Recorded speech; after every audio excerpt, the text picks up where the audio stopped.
Suamiku yang tulus merawatku hingga tutup usia. Assalamualaikum warahmatullahi wabarakatuh. Halo Bunda sahabat Ainun. Semoga Bunda semuanya dalam keadaan sehat dan selalu bahagia ya. Kali ini Ainun akan membawakan cerita tentang Nisa. Nisa lupa segalanya, termasuk wajah suamiku.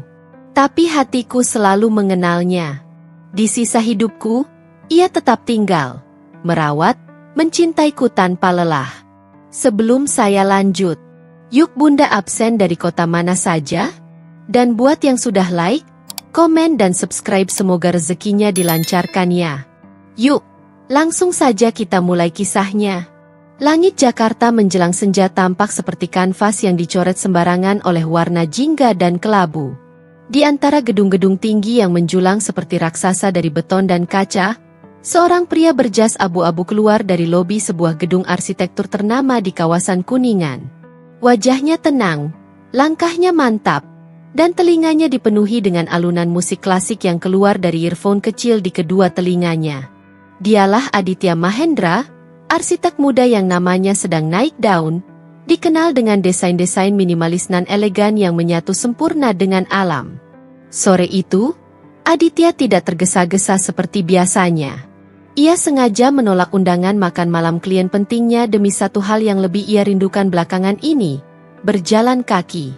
Entah kenapa, sejak proyek terbesarnya tahun lalu rampung, ia merasa ada kekosongan yang tak bisa diisi oleh penghargaan, proyek besar, atau bahkan pujian-pujian media. Ia merindukan sesuatu yang lebih manusiawi. Ia menyusuri trotoar Sudirman yang mulai ramai oleh karyawan pulang kerja. Pandangannya menerawang hingga sebuah toko buku kecil yang terjepit di antara dua bangunan megah menarik perhatiannya. Toko itu tampak kontras, tua, hangat, dan seolah melawan arus waktu. Pelangnya usang, catnya mengelupas, tapi ada sesuatu yang membuat langkah Aditya terhenti. Ia tersenyum kecil, lalu masuk. Dentang lonceng tua di atas pintu berbunyi lirih saat Aditya membuka pintu kaca toko buku tersebut. Aroma kertas tua dan kayu memenuhi udara, membawa nostalgia masa kecilnya di rumah nenek. Di dalamnya, rak-rak kayu menjulang, penuh buku dari berbagai genre. Tak ada musik, tak ada pendingin udara, hanya suara kipas tua dan ketenangan. Dan di sanalah ia melihatnya. Seorang perempuan duduk bersila di lantai, di antara dua rak tinggi, dengan buku tebal terbuka di pangkuannya. Ia mengenakan blus berwarna krem dan rok panjang bermotif bunga lembut. Rambutnya diikat sederhana. Wajahnya serius, namun lembut. Tak ada make-up mencolok, tak ada gawai di sekitarnya, hanya buku dan secangkir teh yang sudah mendingin di sebelahnya. Aditya tak tahu kenapa ia diam menatap lama, tapi pandangan itu mengendap dalam benaknya seperti cat minyak di atas kanvas. Perempuan itu menoleh, menyadari seseorang berdiri menatapnya. Ia sempat terkejut, tapi kemudian tersenyum ramah. "Maaf, apakah saya menghalangi jalan?" Aditya menggeleng cepat. Tidak sama sekali." Suara perempuan itu lembut, tak lebih keras dari bisikan, namun cukup untuk menembus kesibukan batin Aditya selama ini. "Ada yang bisa saya bantu, Kak?" tanya perempuan itu, kini berdiri dan menepuk-nepuk rok panjangnya dari debu. "Aku hanya mampir," jawab Aditya. Ia merasa bodoh karena tak tahu harus mengatakan apa. "Toko ini menarik." Perempuan itu tersenyum. "Kami tidak besar, tapi selalu terbuka untuk mereka yang mencari ketenangan." Kalimat itu, entah bagaimana, terasa seperti ditujukan khusus untuknya. "Aku Aditya," ucapnya sambil menyodorkan tangan. "Nisa," jawab perempuan itu sambil menjabat tangan Aditya. Hangat dan ringan. Mereka kemudian berbincang tentang buku, tentang kota, tentang kopi favorit dan musim hujan yang terlalu cepat datang tahun ini. Aditya merasa setiap kalimat yang keluar dari mulut Nisa seperti hujan pertama setelah kemarau panjang. Ia merasa dilihat, didengar, dan lebih dari itu, ia merasa dikenali. Sebelum ia pulang, Nisa merekomendasikan satu buku karya penulis Prancis yang menurutnya akan cocok untuk orang yang sedang mencari arah baru. Aditya menerimanya, membayarnya, lalu keluar dengan langkah yang lebih ringan dari sebelumnya. Malam itu, saat membuka halaman pertama buku itu di apartemennya yang dingin, Aditya menyadari satu hal, sesuatu telah berubah. Bukan hanya karena buku itu, tapi karena ia bertemu seseorang yang mengingatkannya bahwa dunia bukan hanya soal proyek, target, dan pencapaian. Ada yang lebih penting, rasa. Dan dari pertemuan tak terduga itu, benih-benih cinta mulai tumbuh perlahan. Pelan, namun pasti. Jakarta menyambut pagi dengan hiruk-pikuk yang tak pernah benar-benar tidur. Di salah satu sudut kota, di sebuah kafe kecil yang tersembunyi di lantai atas toko buku yang sama, dua pasang mata saling memandang dalam diam. Nisa menatap Aditya dari balik cangkir kopinya, dan Aditya balas menatapnya, seolah kata-kata tak lagi diperlukan. Sudah hampir 3 bulan sejak pertemuan pertama mereka. Sejak saat itu, Aditya selalu kembali ke toko buku itu setiap akhir pekan. Bukan untuk membeli buku, bukan juga untuk membaca, tapi untuk melihat Nisa. Mereka tak pernah menyebut kata pacaran, tak pernah menggandeng tangan di tempat umum, bahkan tak ada unggahan media sosial yang mengarah ke hubungan mereka. Semua dijalani dalam diam, dalam bayang-bayang kota yang terlalu ramai untuk memperhatikan dua hati yang saling jatuh cinta perlahan. Nisa selalu menjaga jarak, meski matanya tak pernah bisa menyembunyikan getarannya setiap kali Aditya datang. Ia menyadari siapa Aditya, seorang arsitek muda terkenal, punya reputasi, kehidupan mapan, dan jaringan luas. Sedangkan ia hanya seorang editor buku lepas yang tinggal di rumah kontrakan kecil bersama ibunya yang sakit-sakitan. Gajinya pas-pasan, pakaiannya sederhana, dan masa lalunya tidak seindah cerita roman. Suatu sore, mereka duduk di taman kota yang mulai sepi menjelang malam. Langit menguning, angin membawa aroma rumput dan dedaunan basah. Nisa menunduk, menatap jemarinya yang saling menggenggam erat. "Kenapa kamu masih datang ke toko itu setiap minggu?" tanyanya pelan. Aditya menoleh padanya. "Karena kamu ada di sana." Nisa menghela napas, menggeleng pelan. "Kamu tahu kamu bisa dapat perempuan yang jauh lebih baik dariku, kan?" Aditya tersenyum, lalu meraih tangan Nisa. "Hah?" tegas. "Aku bisa, Nisa. Tapi aku nggak mau." "Tapi aku bukan siapa-siapa, Aditya. Aku nggak cantik. Aku nggak kaya. Ibuku bahkan..." "Berhenti," potong Aditya lembut. "Kamu nggak harus cantik atau kaya buat layak dicintai. Kamu itu lembut. Kamu punya hati yang tulus. Kamu lihat dunia dari sisi yang nggak semua orang bisa lihat. Itu cukup." Nisa tak bisa menahan air matanya. Ia ingin mempercayai kata-kata itu, tapi ketakutannya lebih besar dari keberaniannya. Ia pernah dikhianati. Ia pernah ditinggalkan karena dianggap tak cukup baik. Dan kini, ia takut semua ini hanya akan menjadi kenangan manis yang tak berakhir indah. Maka sejak itu, hubungan mereka berjalan diam-diam. Tak ada kabar pada sahabat. Tak ada foto di layar publik. Mereka saling mencintai, tapi juga saling menjaga jarak dari sorot mata dunia. Aditya tak mengeluh. Ia tahu, Nisa butuh waktu. Maka ia memilih untuk tetap ada. Menjadi bayangan yang selalu datang setiap akhir pekan. Menjadi suara yang membaca puisi pelan-pelan di antara rak buku. Menjadi orang yang diam-diam menaruh vitamin untuk ibunya di meja kasir toko. Namun dunia tak bisa selalu diam. Di balik ketenangan yang mereka ciptakan, mulai muncul celah-celah. Desas-desus di kantor Aditya tentang wanita misterius. Seorang klien perempuan yang terang-terangan menggoda. Dan bahkan ibu Nisa yang mulai bertanya siapa lelaki yang sering mengantar makanan dan membayar tagihan listrik diam-diam. Pada suatu malam, Nisa duduk sendirian di teras rumah. Ibunya sudah tertidur. Di tangannya, secari kertas lusuh, tulisan tangan dari Aditya. "Untukmu yang selalu merasa tak cukup, padahal untukku, kamulah segalanya." Andai kamu bisa melihat dirimu dari mataku, kamu akan tahu. Aku jatuh cinta bukan karena kamu sempurna, tapi karena kamu nyata. Aku akan tetap di sini, selama kamu belum menyuruhku pergi. Air mata Nisa jatuh tanpa bisa ditahan. Cinta ini tumbuh di tempat yang tenang, disirami ketulusan, tapi juga ditutupi ketakutan. Dan di sanalah mereka berada. Dua jiwa yang saling mencinta, namun belum berani berdiri di bawah cahaya. Namun Aditya tahu, cinta yang dalam memang tak selalu dimulai dengan teriakan. Kadang, ia tumbuh dalam diam. Tapi ia berjanji, sekuat apapun badai, ia akan tetap bertahan. Karena bagi Aditya, Nisa bukan sekadar perempuan yang membuatnya jatuh cinta. Nisa adalah rumah. Dan rumah selalu layak diperjuangkan. Pernikahan bukan soal kemewahan, tapi tentang keberanian untuk saling memilih dan tetap tinggal meski dunia berubah. Langit pagi itu seakan memahami kegelisahan yang mengalir di dada Nisa.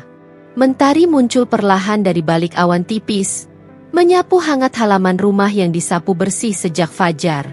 Seorang tukang terpal sederhana sibuk memasang tenda kecil di halaman depan, sementara kursi-kursi pinjaman dari tetangga mulai disusun berjajar. Tak ada dekorasi mencolok, hanya anyaman janur dan bunga melati yang dirangkai tangan sendiri oleh ibu-ibu RT semalam. Semua serba sederhana, tapi terasa hidup. Di dalam kamar, Nisa duduk di depan cermin, mengenakan kebaya putih milik ibunya yang dijahit ulang agar pas di tubuh. Rambutnya disanggul rapi dan kerudung tipis tersemat lembut di kepalanya. Tak ada riasan tebal, hanya bedak tipis dan lipstik lembut warna mawar. Tapi pancaran bahagia dari wajahnya membuat siapapun yang melihatnya tahu, ini adalah hari paling penting dalam hidupnya. Ibu Nisa datang perlahan, dibantu kursi rodanya. Wajahnya pucat, tapi penuh cinta. "Kamu cantik sekali, Nak," bisiknya pelan, menggenggam tangan putrinya erat. "Maaf ibu nggak bisa kasih pesta seperti perempuan lain. Tapi ibu tahu, kamu menikah dengan laki-laki yang tepat." Nisa menunduk, air matanya nyaris tumpah. Ia mencium tangan ibunya lama sekali. Ibu sudah kasih semuanya, lebih dari cukup. Sementara itu, di seberang kota, Aditya sedang bersiap dengan bantuan sahabatnya, Raka. Rumah orang tua Aditya memang lebih besar dan tampak lebih mapan. Tapi hari ini mereka tak menggelar pesta besar. Permintaan Aditya tegas. Ia ingin hari ini berjalan hangat dan intim, bukan untuk dilihat dunia, tapi untuk disyukuri. "Yakin gak mau sewa ballroom?" tanya Raka sambil merapikan kopiah di kepala Aditya. "Kamu bisa. Gak akan berat juga." Aditya tertawa kecil. "Buat apa? Aku nggak butuh bukti kemewahan. Aku cuma butuh sahnya dia jadi istriku." Dan ketika mobil sederhana itu berhenti di depan rumah Nisa, suasana langsung hening. Para tetangga berbaris di tepi jalan, menyambut kedatangan rombongan kecil keluarga Aditya.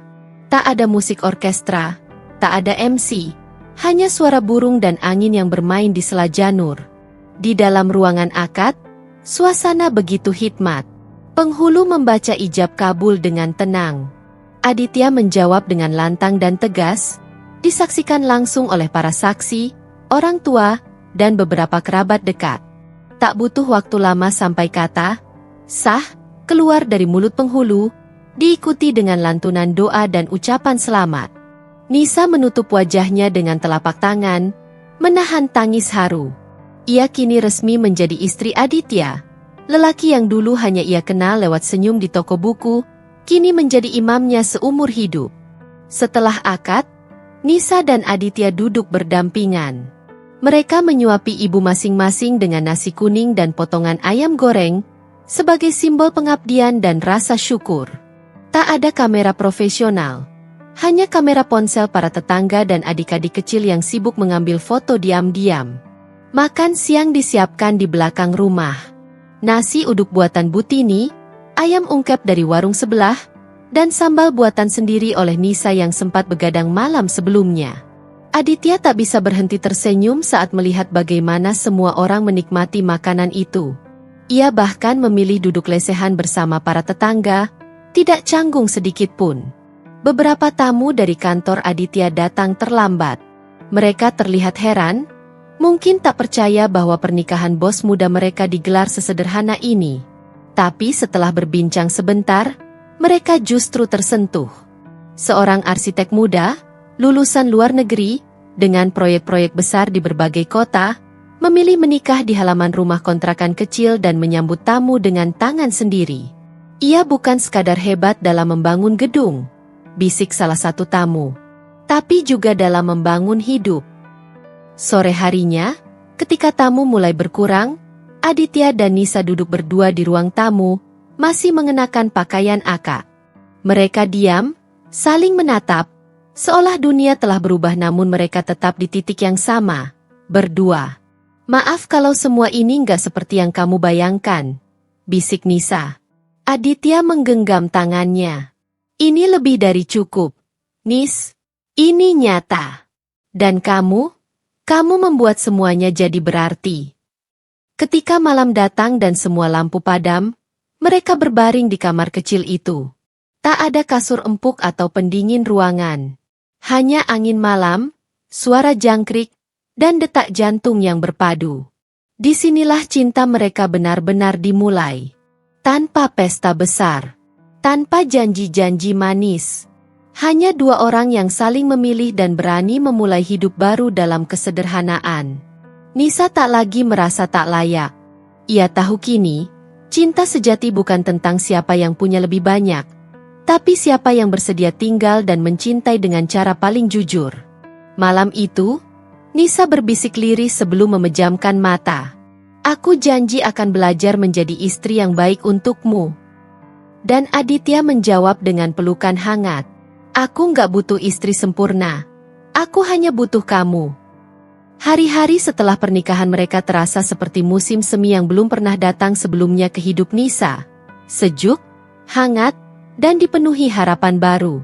Setiap pagi, Aditya mencium keningnya sebelum berangkat kerja, dan Nisa akan menyiapkan sarapan seadanya dengan cinta yang tak terucap.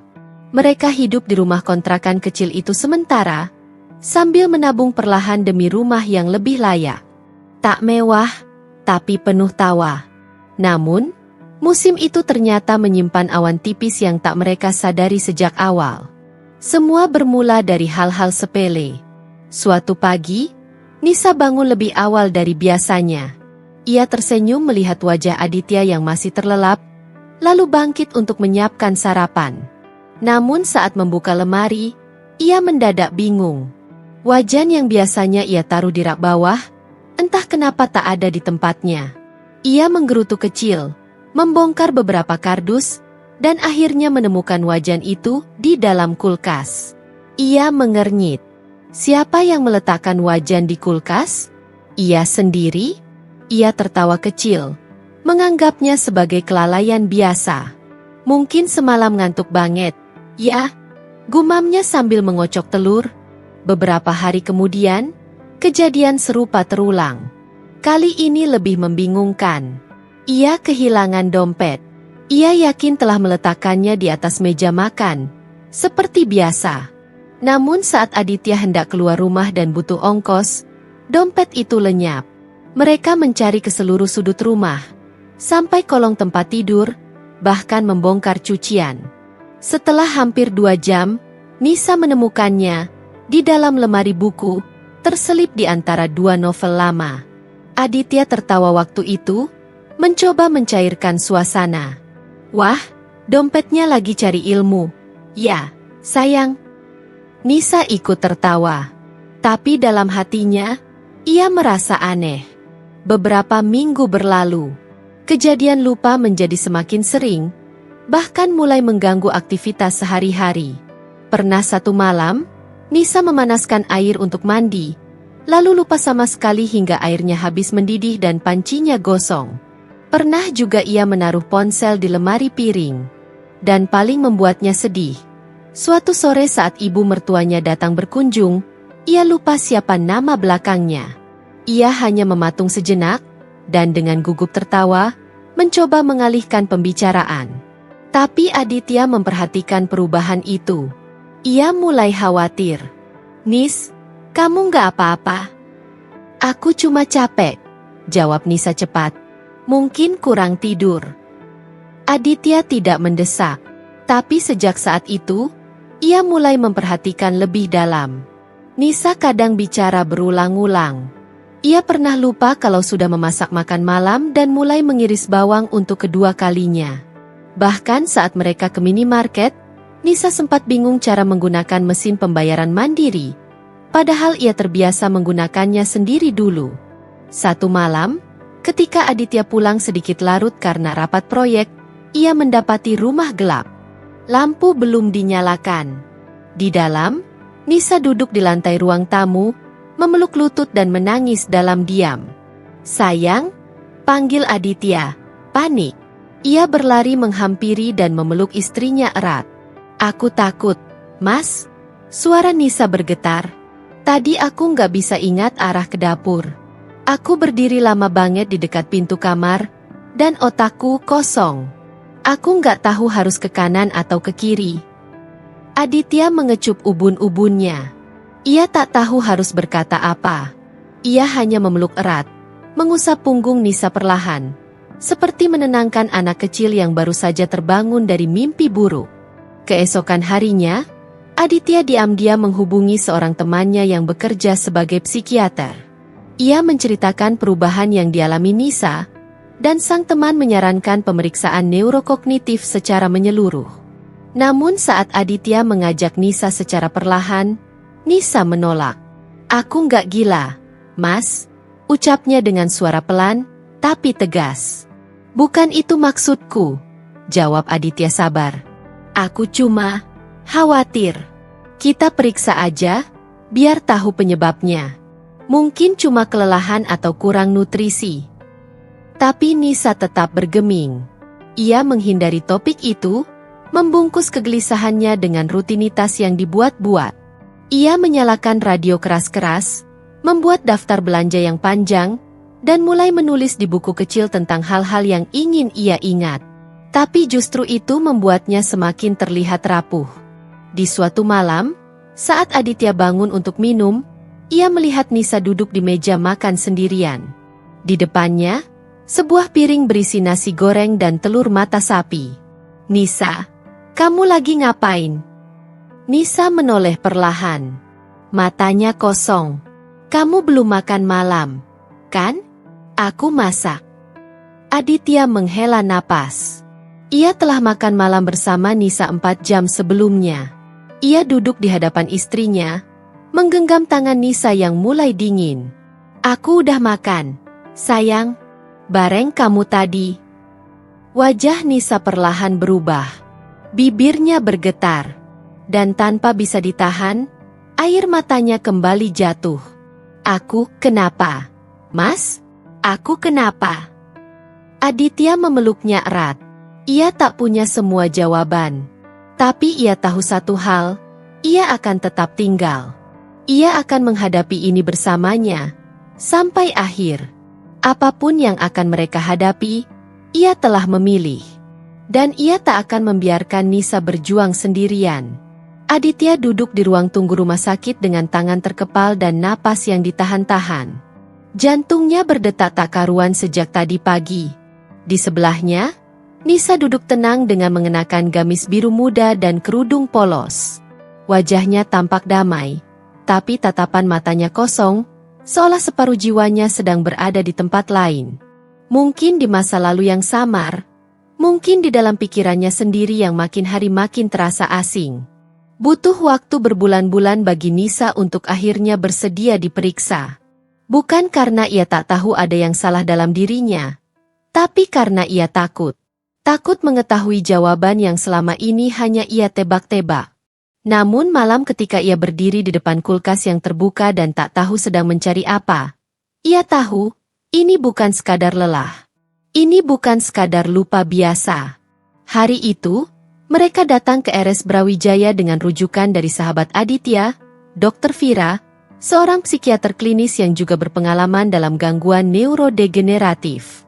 Pemeriksaan dimulai dari wawancara, lalu berlanjut ke tes neuropsikologis, MRI otak, hingga serangkaian tes darah dan penilaian kognitif mendalam. Nisa menjawab semua pertanyaan dengan pelan dan sesekali menatap Aditya seolah meminta bantuan. Tapi Aditya hanya menggenggam tangannya, memberi isyarat bahwa ia tak akan kemanapun. Hari ini, hasilnya keluar. Pintu ruangan dokter terbuka. Dokter Vira mempersilakan mereka masuk. Ruangannya hangat, penuh buku dan pencahayaan lembut, seolah ingin mengurangi tekanan dari kabar yang akan disampaikan. Aditya duduk, menggenggam tangan Nisa. Wajah Dokter Vira serius, matanya lembut, tapi tak bisa menyembunyikan beban yang hendak ia ucapkan. Aditya, Nisa, setelah kami pelajari hasil MRI, tes neuropsikologi, dan riwayat gejala yang muncul, kami menyimpulkan bahwa Nisa menunjukkan gejala awal yang onset Alzheimer's disease. Dunia seolah membisu. Aditya menatap kosong ke arah meja. Nisa tidak bergerak. Tak ada reaksi dramatis, tak ada jeritan. Hanya keheningan panjang yang menggetarkan. Perlahan, suara detik jam dinding seperti menjadi satu-satunya suara yang bisa mereka dengar. Dokter Vira melanjutkan dengan lembut. Ini adalah bentuk penyakit degeneratif pada otak yang memengaruhi memori, bahasa, dan kemampuan berpikir. Tapi ini bukan akhir. Dengan pengobatan, terapi, dan dukungan yang konsisten, kita bisa memperlambat prosesnya. Kami akan berikan rencana terapi lengkap, termasuk terapi kognitif, diet, dan latihan rutin. Nisa akhirnya membuka mulut. Suaranya pelan, nyaris seperti bisikan. Berarti, aku akan kehilangan ingatanku, ya? Dokter Vira mengangguk. Lambat laun, iya. Tapi setiap orang berbeda. Progresnya bisa sangat pelan, terutama jika ditangani sejak awal. Air mata mengalir dari sudut mata Nisa. Ia menunduk, berusaha menelan semuanya sendirian. Tapi tangan Aditya kini menguatkan genggaman. Berapa lama waktu yang aku punya? Tanya Nisa, menatap dokter lurus. Tidak ada jawaban pasti. Bisa 5 tahun, bisa lebih. Beberapa kasus bisa melambat signifikan tergantung respons terapi dan kondisi tubuh. Sepulang dari rumah sakit, mereka tak langsung bicara. Mobil melaju pelan menyusuri jalan Jakarta yang mulai padat. Di dalam mobil, hanya ada suara napas dan bisikan mesin. Saat berhenti di lampu merah, Nisa bersuara. Mas. HM. Aku takut. Aditya menoleh dan langsung memarkir mobil di pinggir jalan. Ia berbalik, memeluk Nisa seerat mungkin. Aku juga takut, sayang. Tapi aku lebih takut kehilangan kamu. Nisa menangis dalam diam. Matanya memerah, pundaknya bergetar. Aku bisa lupa segalanya. Mas, makanan favoritmu, hari ulang tahun kita, bahkan mungkin nama kamu. Tapi aku nggak mau lupa rasanya mencintaimu. Aditya mengusap air mata di pipi istrinya, menatapnya dengan mata yang juga berkaca-kaca. Kalau kamu lupa semuanya, biar aku yang mengingat untuk kita berdua. Aku akan jadi pengingatmu, jadi kompasmu. Dan kalau dunia dalam kepalamu jadi gelap, aku akan tetap tinggal di sisinya, nyalain satu-satu cahaya kecil buat kamu. Hari itu, mereka pulang ke rumah dengan hati yang remuk, tapi satu sama lain tetap utuh. Malamnya, Aditya mencetak foto pernikahan mereka dan menempelkannya di dinding kamar. Lalu mulai menulis jurnal harian berisi cerita mereka, dari hari pertama bertemu hingga hari itu. Aku akan bantu kamu mengingat, katanya. Kalau otakmu lupa, hati kita nggak akan. Nisa menatap halaman pertama jurnal itu. Di sana tertulis, hari ini, kamu tahu kamu sakit, tapi kamu tidak sendiri. Ini bukan kisah tentang akhir, tapi tentang bagaimana kita memilih untuk mencintai lebih dalam dari sebelumnya. Dan begitulah hari itu tercatat, bukan sebagai hari kehancuran, tapi sebagai hari perjuangan dimulai. Sebuah babak baru dalam cinta mereka. Lebih berat, lebih sunyi, tapi juga lebih nyata dari sebelumnya.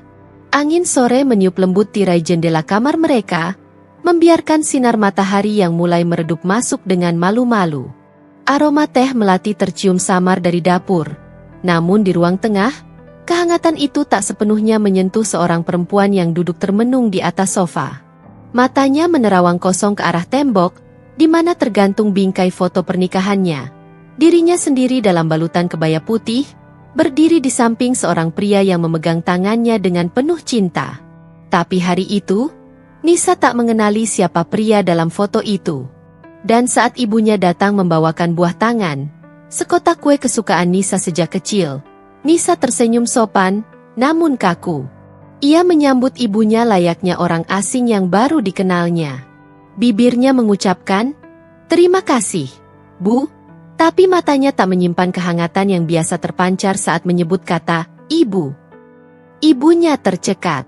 Matanya berkaca-kaca, tapi ia menahan diri untuk tidak menangis. Ia berpaling, berpura-pura sibuk membereskan tas di pangkuannya. Aditya melihat semua itu dari balik ambang pintu dapur. Hatinya tercekat. Sekali lagi, kenyataan pahit itu datang tanpa mengetuk. Nisa mulai melupakan orang-orang yang ia cintai. Beberapa hari sebelumnya, Nisa mulai lupa letak kamar mandi di rumah mereka sendiri.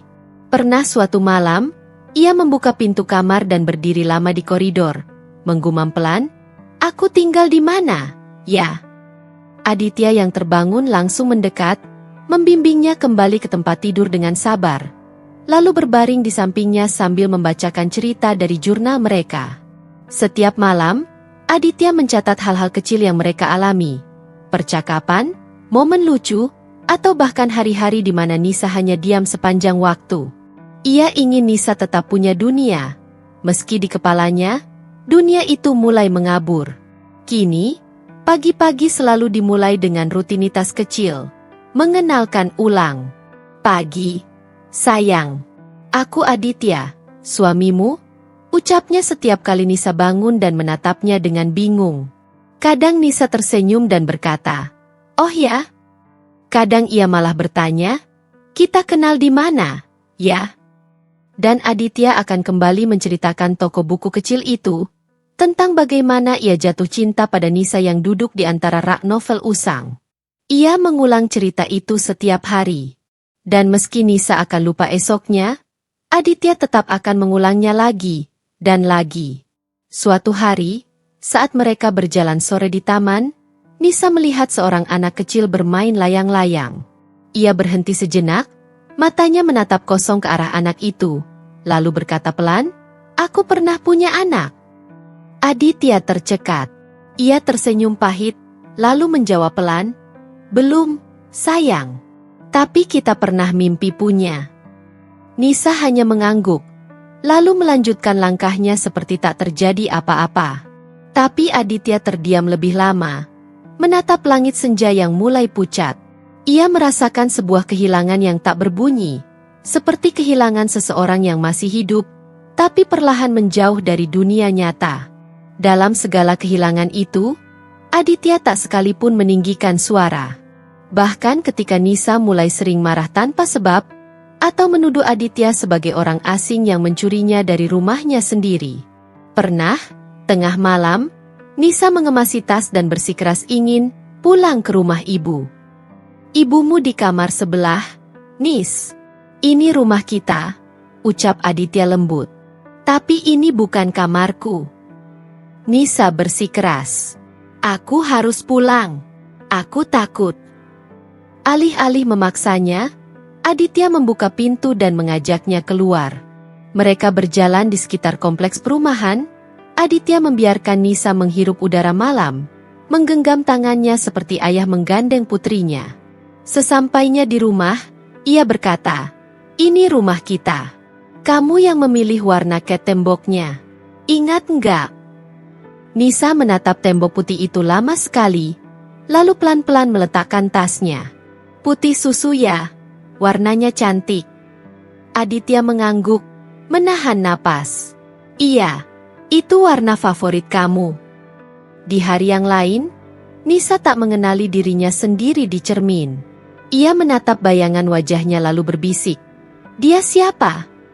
Aditya yang berdiri di belakangnya hanya menatap dalam. Dia perempuan paling cantik yang pernah aku lihat. Cantik ya? Cantik sekali. Dia. Siapa namanya? Aditya menggenggam tangannya. Namanya Nisa. Istriku. Hidupku. Air mata Nisa menetes begitu saja. Ia tak tahu kenapa. Tapi hatinya terasa hangat.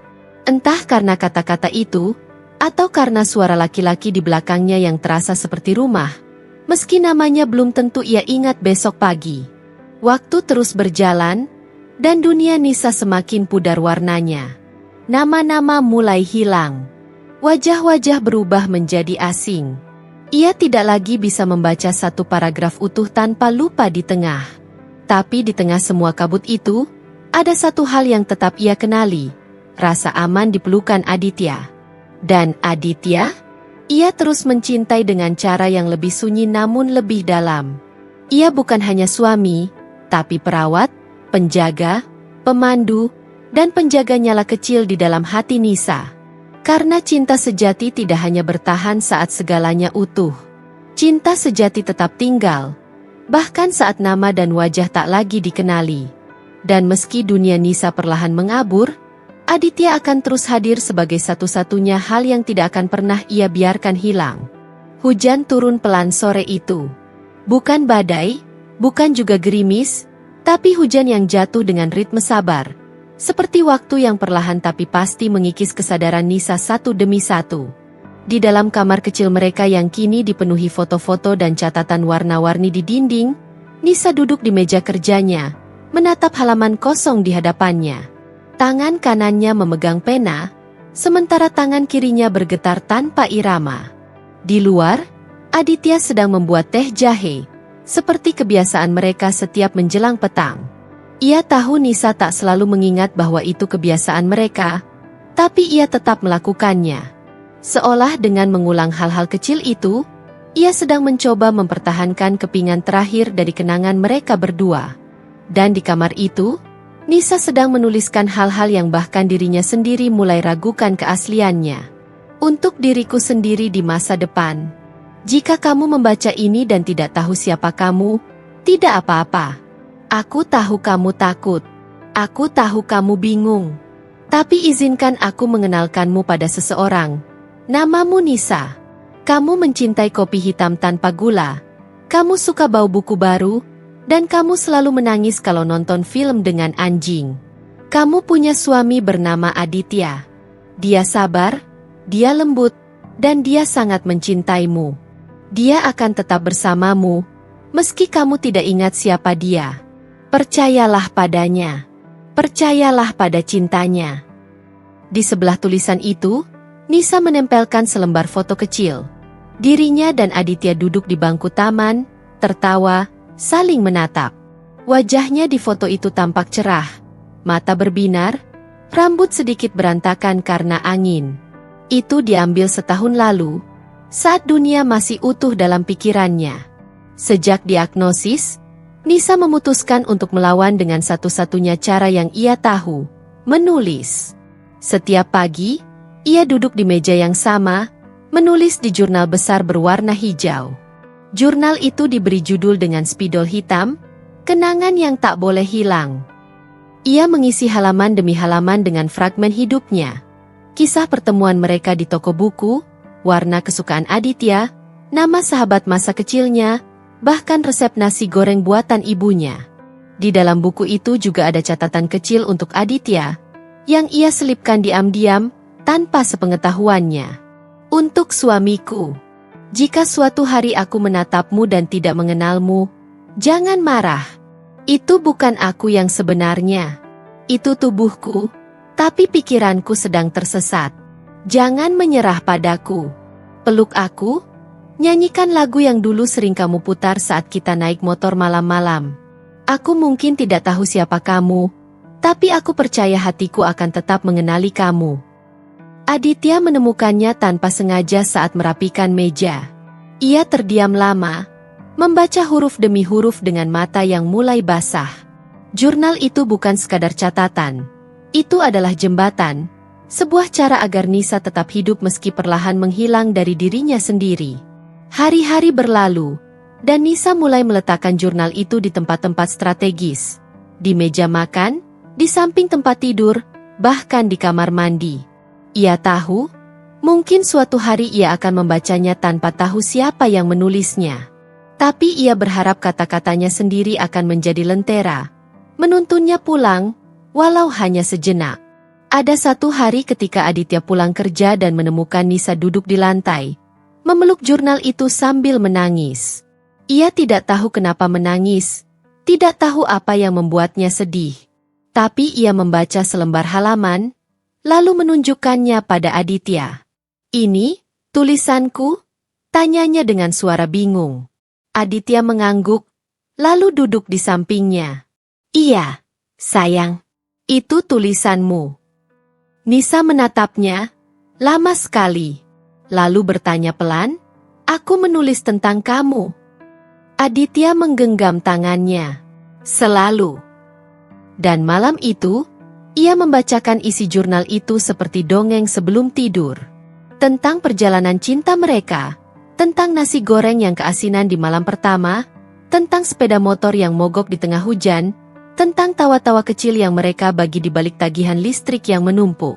Setiap kata dari Nisa yang dulu menjadi pelindung bagi Nisa yang sekarang.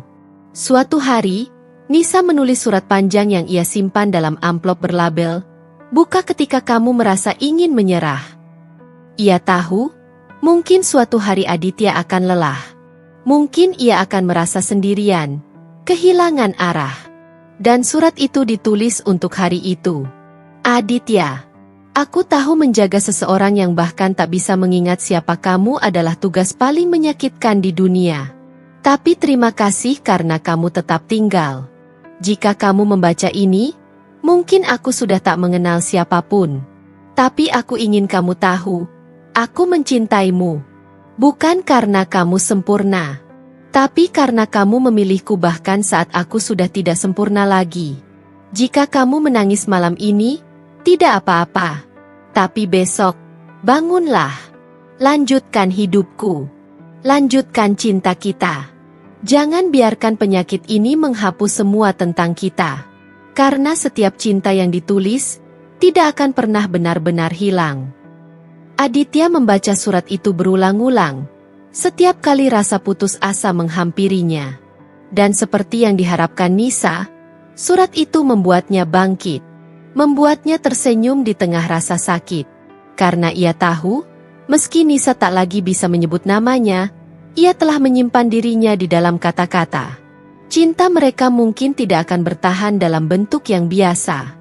Tapi ia akan hidup dalam tulisan, dalam catatan yang disusun Nisa untuk masa depan yang tak bisa ia kendalikan, dengan keberanian seorang pejuang, dan cinta seorang istri yang tahu bahwa kelak ia akan lupa, namun tak ingin benar-benar hilang. Ketika cinta diuji oleh keadaan, yang pertama menyerah bukan selalu hati, tapi orang-orang di sekelilingnya. Sudah hampir setahun sejak Nisa didiagnosis. Hari-hari mereka kini tak lagi seperti dulu. Waktu berjalan dalam ritme yang ganjil, cepat saat tawa datang sebentar, lalu lambat menyiksa ketika Nisa tak mengenal siapapun termasuk dirinya sendiri. Tapi Aditya tetap ada. Ia tidak pernah beranjak dari sisi istrinya. Ia bangun sebelum fajar, menyiapkan obat, menyuapi sarapan, mencatat jadwal terapi, mengajarkan hal yang sama berulang-ulang tanpa marah. Ia menjadi tangan, suara, dan arah bagi perempuan yang dicintainya. Sekalipun Nisa hanya sesekali memanggilnya, "Mas," tanpa benar-benar tahu siapa ia sebenarnya. Namun kesetiaan, seberapapun tulusnya, tidak selalu dimengerti. Semua bermula saat pertemuan keluarga di rumah orang tua Aditya. Ibu dan kakaknya mengundangnya makan malam. Katanya hanya ingin berkumpul. Tapi Aditya tahu sejak awal bahwa malam itu akan berbeda. Makanan tersaji hangat di meja, tapi obrolan terasa dingin. Ibu Aditya, yang biasanya lembut dan penuh pengertian, malam itu tak bisa menyembunyikan kekhawatirannya. "Mas, kamu yakin mau terus kayak gini?" Suara ibu pelan, tapi jelas. "Kamu masih muda, Nisa." Dia sudah bukan Nisa yang dulu. Aditya diam. Tangannya berhenti memegang sendok. Kakaknya, Dimas, ikut menambahkan. "Aku tahu kamu sayang dia. Tapi hidupmu juga penting, Dit. Kamu bisa mulai lagi. Gak ada yang akan menyalahkanmu kalau kamu memilih untuk move on. Banyak perempuan baik di luar sana. Kamu bisa punya keluarga, anak." Kata anak seperti pisau yang menusuk. Bukan karena Aditya tak memikirkan masa depan itu, tapi karena ia tahu, jika hidup bisa memilih jalannya, maka Nisa pasti ingin menjadi ibu, bukan hanya penderita yang harus dijaga. Tapi hidup tidak memberi mereka pilihan. Aditya menatap wajah ibunya. "Ibu tahu apa janji yang aku ucapkan waktu akad nikah?" Ibu menunduk. "Tahu. Waktu itu aku bilang, aku akan mencintai dia dalam suka dan duka, sehat maupun sakit. Itu bukan sekadar kalimat, Bu. Itu sumpahku. Bukan janji yang bisa dicabut saat kenyataan tidak sesuai rencana." Kakaknya menatapnya tajam. "Tapi kamu juga manusia. Kamu punya batas." Aditya menarik napas panjang. "Kalau aku nikah untuk cari nyaman, aku pasti udah pergi sejak awal. Tapi aku nikah untuk mencintai. Dan cinta itu bukan soal gampang atau susah. Ini soal tetap tinggal." Suasana jadi hening. Ibu menghapus air mata pelan. Ia tak bisa menentang keteguhan anak lelakinya. Tapi hatinya juga remuk, menyaksikan anaknya berkorban begitu banyak. Tekanan tak hanya datang dari keluarga. Teman-teman Aditya di kantor mulai berbisik-bisik. Beberapa bahkan terang-terangan menyarankan hal yang sama, meninggalkan Nisa.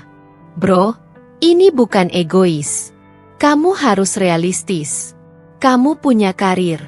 Wajahmu masih laku di pasaran. Hidupmu bisa lebih mudah." Aditya hanya tersenyum, dingin. "Kamu tahu apa yang lebih susah dari hidup dengan istri yang perlahan lupa kamu?" "Apa?" "Hidup dengan hati yang tahu kamu meninggalkannya saat ia paling butuh kamu." Ucapan itu menutup semua saran yang datang dari manapun. Tapi ujian paling berat datang dari seseorang yang tak pernah ia duga, Nisa sendiri. Suatu sore, saat mereka duduk berdua di teras, Nisa memegang tangan Aditya dan berkata pelan, "Mas, kamu boleh menikah lagi, kalau kamu mau. Aku nggak apa-apa." Aditya tersentak. "Apa maksud kamu, sayang?"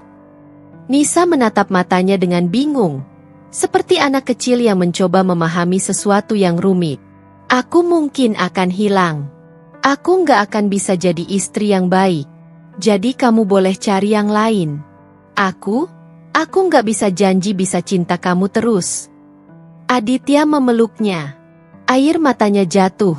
Tapi ia tidak menjawab. Ia hanya memeluk tubuh kecil itu lebih erat dari sebelumnya. Karena ia tahu, dalam keterbatasannya, Nisa sedang mencintainya dengan cara yang paling dalam, membebaskannya. Tapi Aditya telah memilih. Malam itu ia duduk di samping Nisa yang tertidur dan kembali membuka jurnal hijau milik istrinya. Di halaman paling akhir, ia menulis dengan tangannya sendiri. "Untuk siapapun yang meragukan cinta ini, aku tidak tinggal karena dia sempurna. Aku tinggal karena aku tahu bagaimana rasanya kehilangan dia. Bahkan saat dia masih hidup. Dan karena itu, aku tidak akan pernah benar-benar pergi. Karena mencintai bukan soal mendapat balik, tapi tentang memberi, sampai lupa cara untuk menyerah." Aditya tahu jalan mereka masih panjang. Nisa mungkin akan lupa semuanya. Dunia bisa makin gelap. Tapi ia juga tahu, setiap cinta punya ujiannya sendiri. Dan ujiannya bukan tentang seberapa kuat kamu mencintai di awal, tapi seberapa teguh kamu bertahan saat dunia sekelilingmu menyuruhmu menyerah. Aditya memilih tetap tinggal. Dan dalam diam yang dalam, Tuhan tahu, itu adalah bentuk cinta yang paling tulus di dunia ini. Hari itu langit cerah. Angin sejuk berhembus lembut melalui sela-sela jendela yang terbuka. Di rumah kecil yang kini tak pernah benar-benar sepi dari detak jam dan isak yang disembunyikan, Aditya duduk di kursi kayu, menunggu Nisa bangun dari tidur siangnya. Di atas pangkuannya, ada buku jurnal hijau yang sudah lusuh. Tepi-tepinya mulai kusam karena terlalu sering dibuka. Ia tidak tahu bahwa hari itu akan menjadi hari yang berbeda. Hari ketika sesuatu yang selama ini ia takuti akhirnya datang dengan wujud paling menyakitkan. Nisa tidak mengenalnya lagi. "Nisa? Sayang, kamu sudah bangun?" Perempuan yang duduk di tepi ranjang menoleh. Matanya bingung. Napasnya tersengal. Aditya tersenyum lembut dan mendekat pelan. Namun yang ia dapat bukan sambutan hangat. Bukan senyum penuh cinta. Bukan panggilan, "Mas." "Siapa kamu?" Suara Nisa pecah. Aditya terhenti. Dadanya sesak. Tapi ia tetap mencoba tersenyum. Menahan luka yang menyeruak ke tenggorokan. "Aku Aditya. Sayang. Suami kamu." Nisa menggeleng cepat. Matanya membelalak. Tubuhnya mundur ke sudut tempat tidur seperti anak kecil yang ketakutan. "Jangan dekat-dekat. Aku nggak kenal kamu. Kamu siapa? Kenapa kamu di sini?" Tangannya gemetar, menunjuk Aditya seolah dia adalah penyusup, bukan penjaga hidupnya selama ini. Dalam sekejap, seluruh dunia Aditya yang rapuh runtuh. Tapi ia tidak marah. Ia tidak beranjak. Ia hanya menurunkan tubuhnya, duduk di lantai, sejajar dengan Nisa, dan berkata pelan, "Namaku Aditya. Aku laki-laki yang jatuh cinta padamu di toko buku 5 tahun lalu. Kamu waktu itu baca novel Trelai, dan bilang kamu suka kopi hitam, meskipun lambungmu sering protes. Aku yang duduk di belakangmu di masjid saat kamu pertama kali pakai kerudung putih. Aku yang melamarmu di sore hujan, dengan hanya doa dan keberanian. Aku suamimu, sayang. Dan aku masih di sini." Air mata mengalir di pipi Nisa. Tapi bukan karena ia mengingat, melainkan karena hatinya merasa bersalah, tanpa tahu kenapa. Dia menatap Aditya lama sekali, seolah sedang mencoba mencocokkan potongan wajah itu dengan kenangan yang tak lagi lengkap. Tapi ingatannya seperti lembaran kertas yang terbakar separuh. Hanya abu yang tersisa. Aku takut," bisiknya. Aditya mendekat satu langkah. "Boleh aku duduk di sampingmu?" Nisa ragu, tapi perlahan mengangguk. Aditya duduk, lalu membuka jurnal hijau mereka. Ia mulai membaca. Halaman demi halaman. Kisah demi kisah. Ia mengulang semuanya dari awal, lagi. Tentang pertemuan mereka. Tentang nasi goreng yang gosong. Tentang sepeda motor yang mogok. Tentang tawa pertama, pelukan pertama, air mata pertama. Dan sepanjang waktu itu, Nisa diam. Kadang tersenyum samar. Kadang menatap kosong. Di tengah pembacaan, Nisa tiba-tiba memotong. "Kita pernah ke taman, ya? Yang ada bangku biru di bawah pohon besar." Aditya nyaris tercekat. Senyumnya merekah pelan. "Iya. Kita duduk di sana waktu kamu bilang kamu siap jadi ibu."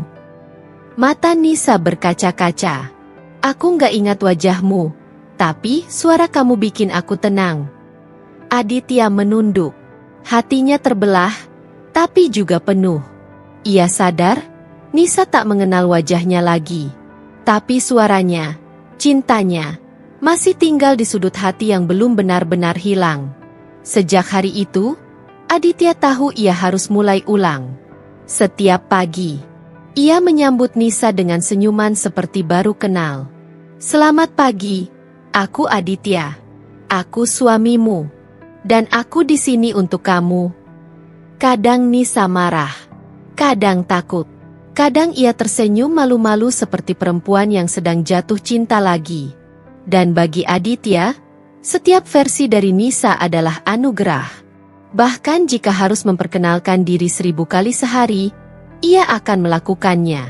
Dengan sabar, dengan cinta yang tidak pernah berkurang meski dikenali sebagai orang asing.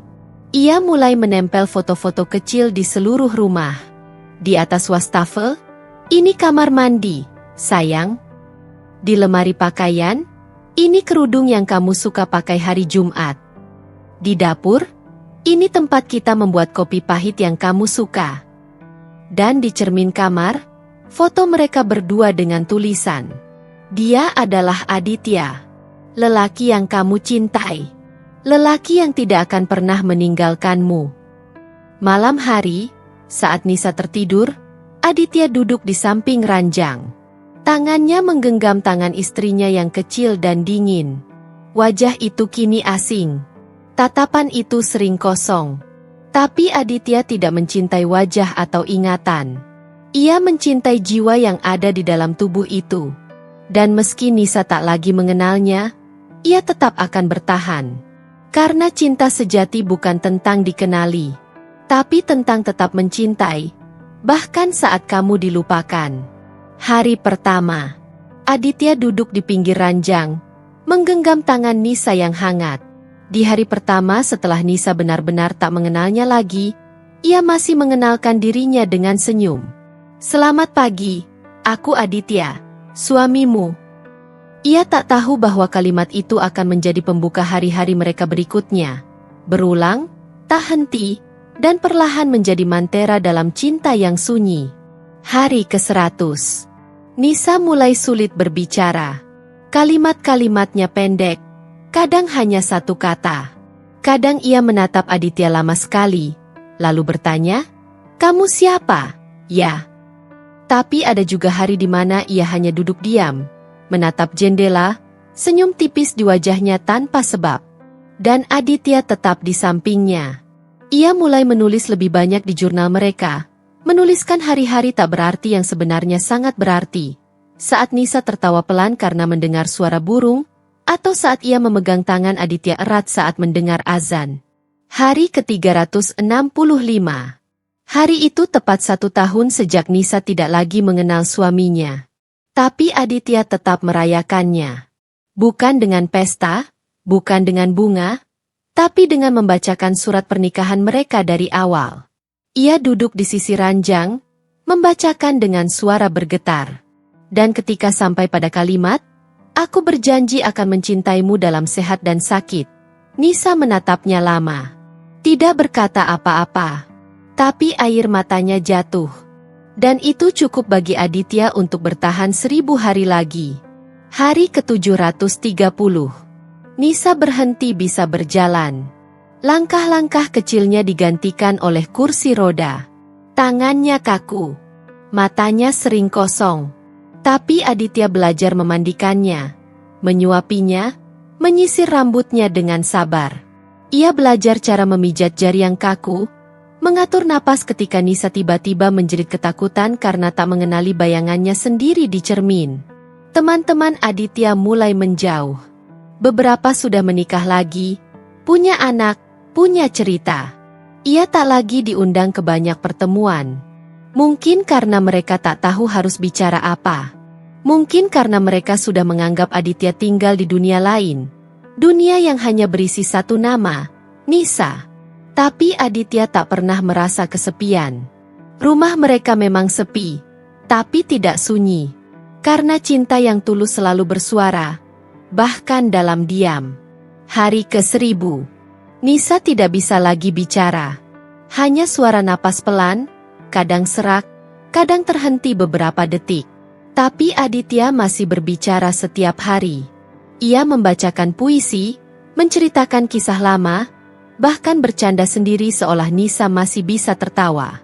Ia masih menyuapi, membersihkan tubuh istrinya, mencium keningnya setiap pagi dan malam. Bahkan ketika mata Nisa tak lagi fokus, Aditya tetap menatapnya dengan cinta yang sama. Hari ke-1051. Aditya membuka jurnal mereka, halaman terakhir kini hampir penuh. Ia menulis, "Hari ini, kamu tidak bergerak sama sekali. Tapi ketika aku membisikkan kalimat ini, Kamu menangis. Itu cukup. Itu jawaban dari semua tanya dalam hatiku. Apakah kamu masih ada di sana? Apakah jiwamu masih mendengarku? Dan aku percaya, kamu masih ada. Bahkan saat semua tubuhmu sudah menyerah. Hari ke-1086. Pagi itu, Aditya bangun lebih dulu, seperti biasa. Ia memandangi wajah Nisa yang tidur dalam damai. Tapi ada yang berbeda. Napasnya tidak lagi terdengar. Tubuhnya hangat, tapi pelan-pelan mendingin. Aditya tidak menangis saat itu. Ia hanya memeluk tubuh Nisa erat-erat, lalu membisikkan di telinganya. Terima kasih sudah bertahan sejauh ini, sayang. 1000 hari lebih aku menjaga kamu. Tapi sekarang, biarkan aku yang melepaskan. Kamu sudah bebas. Kamu sudah pulang. Hari pertama setelah Nisa pergi, rumah mereka kosong. Tapi di meja kecil, jurnal hijau itu masih terbuka. Di halaman terakhir, Aditya menulis, "Hari ini, kamu tidak ada. Tapi semua hal tentangmu tetap hidup di sini. Di dinding, di baju yang masih tergantung, di sendok kecil tempat aku biasa menyuapimu. Dan terutama, di hatiku. 1000 hari bukan waktu yang mudah. Tapi jika waktu bisa diulang, aku akan tetap memilih mencintaimu. Tetap memilih tinggal. Cinta kita tidak berakhir di 1000 hari. Ia terus hidup, bahkan setelah kamu pergi. 1000 hari itu bukan tentang penderitaan. 1000 hari itu adalah saksi dari cinta paling tulus. Ketika satu orang memilih untuk tetap tinggal. Ketika dunia berkata, sudah cukup. Tapi hatinya berkata, belum. Aku masih di sini. Aditya telah membuktikan. Cinta tidak selalu dikenali. Tapi cinta sejati tidak pernah hilang. Bahkan saat semuanya dilupakan. Pagi itu datang tanpa pertanda. Tak ada hujan. Tak ada kabut. Hanya cahaya matahari yang hangat menyusup melalui celah-celah gorden, menyentuh perlahan wajah Nisa yang pucat dan tenang. Burung-burung terdengar samar dari kejauhan. Dapur masih sunyi. Dan Aditya, seperti biasa, sudah terbangun lebih dulu, duduk di kursi rotan di samping ranjang sambil menggenggam buku jurnal hijau yang sudah lusuh oleh waktu. Ia menatap wajah Nisa dalam keheningan. Matanya berkaca-kaca, tapi bukan karena sedih. Ia hanya sedang mengenang. Mengenang 1000 lebih hari yang telah mereka lewati bersama. Hari-hari yang mengajarkannya tentang cinta yang sabar, cinta yang tidak meminta untuk diingat, cinta yang memilih bertahan meski tak lagi dikenali. Nisa belum membuka matanya. Aditya membungkuk pelan, mengecup dahinya yang dingin. Selamat pagi, sayang. Tak ada jawaban. Tapi Aditya sudah terbiasa dengan keheningan itu. Ia tidak lagi menunggu respons. Ia hanya percaya bahwa meski tubuh Nisa lemah dan pikirannya telah mengembara entah kemana, hatinya masih mendengar. Ia membuka jurnal dan mulai membacakan catatan dari hari sebelumnya. Kemarin kamu menatap pohon mangga di halaman lama sekali. Lalu kamu tertawa kecil. Aku tidak tahu kamu mengingat apa. Tapi kamu tampak bahagia. Dan hari ini, aku harap kamu juga bahagia. Saat itu, jemari Nisa bergerak sedikit. Sangat pelan, nyaris tak terlihat. Aditya menghentikan bacaannya. Ia menatap Nisa dengan jantung berdegup lebih cepat dari biasanya. Nisa. Kelopak mata Nisa berkedip pelan. Bibirnya bergerak sedikit.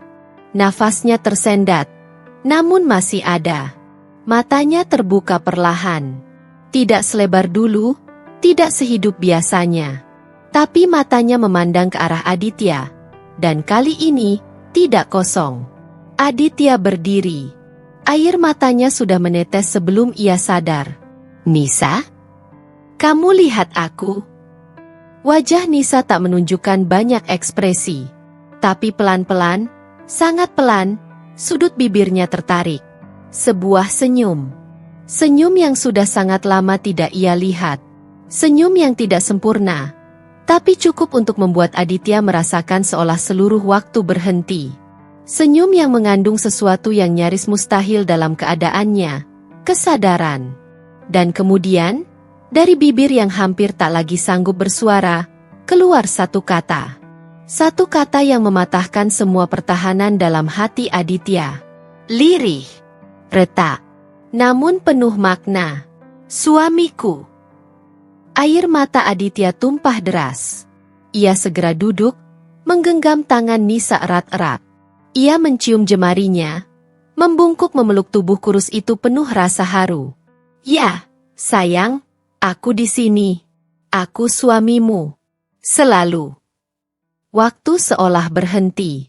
Detik-detik setelah kata itu menggema di antara mereka terasa seperti anugerah dari langit. Satu kata. Tapi mengandung seluruh dunia yang pernah mereka miliki. Satu kata. Tapi itu cukup untuk membayar semua malam panjang tanpa nama. Semua pagi yang tanpa sapaan. Semua hari di mana cinta hanya hidup di satu sisi. Aditya mencium kening Nisa. Lem. Ia mengucap syukur dalam hati.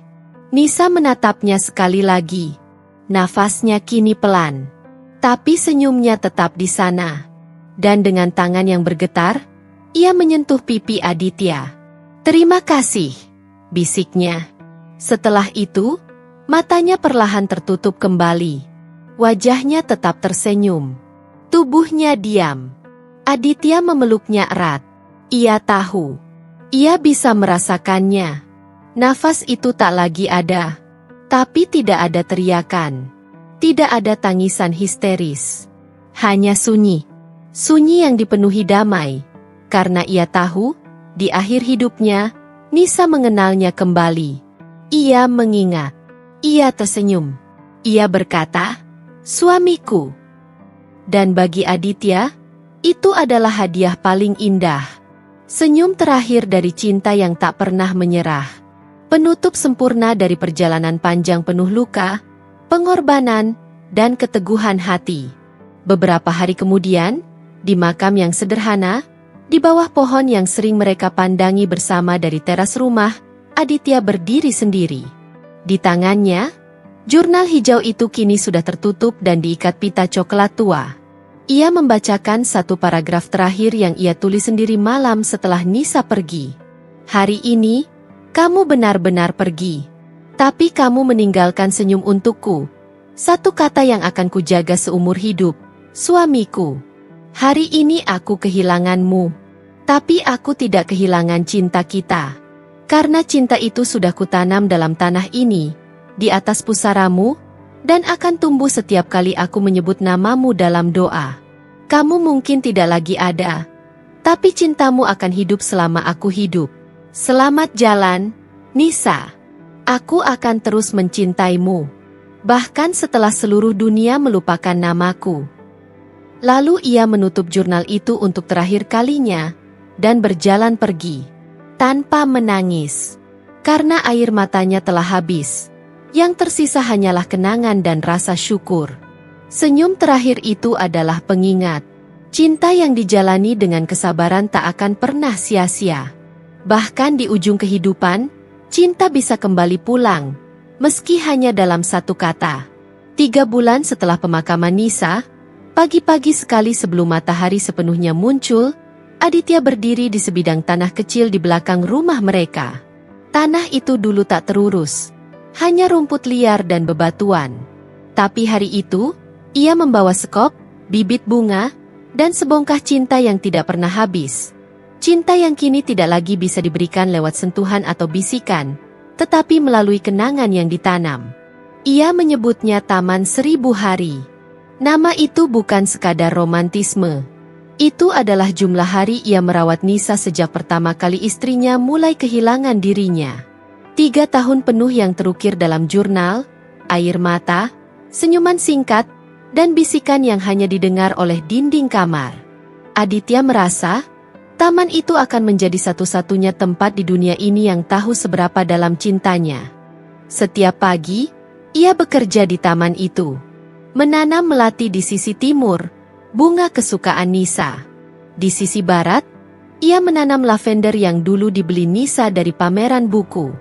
Di tengah-tengah, Ia membangun bangku kayu panjang, menghadap pohon jambu air yang mereka tanam di awal pernikahan. Di sisi kiri pohon itu, berdiri sebuah batu kecil dari marmer putih, bertuliskan, Taman 1000 Hari. Untuk Nisa, yang pernah melupakan segalanya, kecuali cintanya padaku. Orang-orang sekitar awalnya mengira Aditya telah kehilangan arah. Tetangga menatapnya iba. Beberapa teman lama yang sekali-sekali mampir bertanya dengan suara ragu, "Masih sering ke taman itu, Dit?" Dan Aditya hanya menjawab pelan, "Setiap hari, sama seperti dulu." Karena baginya, taman itu bukan hanya ruang untuk mengenang. Itu adalah cara untuk memelihara janji. Janji yang tidak ikut terkubur bersama jasad Nisa, tapi tumbuh di atas tanah, dalam bentuk bunga, bayangan pohon, dan angin yang berhembus melewati bangku. Setiap sore, ia duduk di bangku itu dan membuka kembali jurnal hijau mereka. Kadang membacakan satu halaman, kadang hanya duduk dalam diam. Tapi setiap kata, setiap baris, terasa seolah Nisa ikut mendengarkan. Suatu hari, saat matahari hampir tenggelam, seorang gadis kecil lewat dan berhenti di depan taman itu. Ia memperhatikan bunga-bunga yang tertata rapi, lalu mendekat perlahan. "Paman," katanya polos, "ini taman siapa?" Aditya tersenyum. "Taman ini untuk seseorang yang sangat paman cintai." "Kenapa dia nggak di sini?" Aditya menatap langit yang mulai jingga. Dia sedang ada di tempat yang lebih indah, tapi hatinya tinggal di sini. Gadis itu mengangguk, lalu menunjuk batu kecil yang bertuliskan nama taman itu. 1000 hari itu lama ya, Paman? Aditya tertawa pelan. "Tidak, kalau kamu melaluinya bersama orang yang kamu cinta." Setelah anak itu pergi, Aditya menatap kembali taman itu. Di dadanya, ada rindu yang tak pernah habis. Tapi ia juga tahu, rindu yang dirawat dengan cinta tidak menyakitkan. Ia hanya menuntun seseorang untuk tetap setia, meski sendirian. Beberapa tahun kemudian, taman itu mulai dikenal orang. Bukan karena keindahannya saja, tapi karena kisah di baliknya. Orang-orang datang untuk duduk, membaca, merenung. Di salah satu sudut taman, Aditya menaruh rak kecil yang berisi salinan dari buku yang akhirnya ia tulis, 1000 Hari Menjagamu.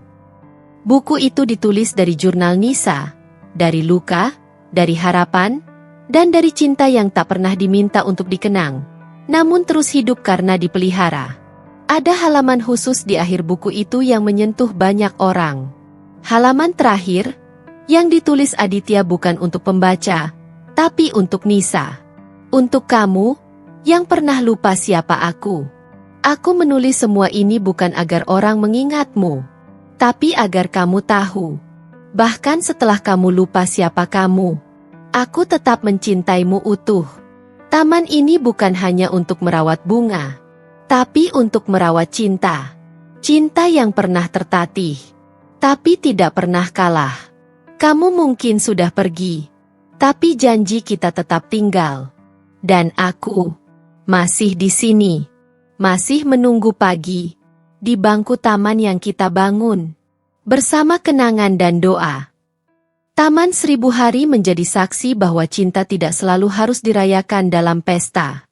Kadang, cinta paling tulus justru tumbuh di tanah sepi, disiram dengan kesabaran, dan mekar dalam kenangan yang tak lagi bisa dijawab oleh suara. Dan Aditya, lelaki yang tidak pernah diminta untuk bertahan, telah memilih untuk tetap tinggal. Bukan karena ia tak punya pilihan, tapi karena ia tahu, janji yang kekal bukan yang ditulis di atas kertas, melainkan yang ditanam di dalam hati, dan disiram dengan cinta. Setiap hari, selama hidupnya, ia mungkin akan tetap duduk di bangku kayu itu, membaca jurnal lusuh, dan tersenyum pada angin. Karena ia percaya, meski Nisa telah pergi, cinta mereka tidak akan pernah ikut mati. Taman 1000 Hari akan terus hidup, selama ada cinta yang memilih untuk tetap tinggal.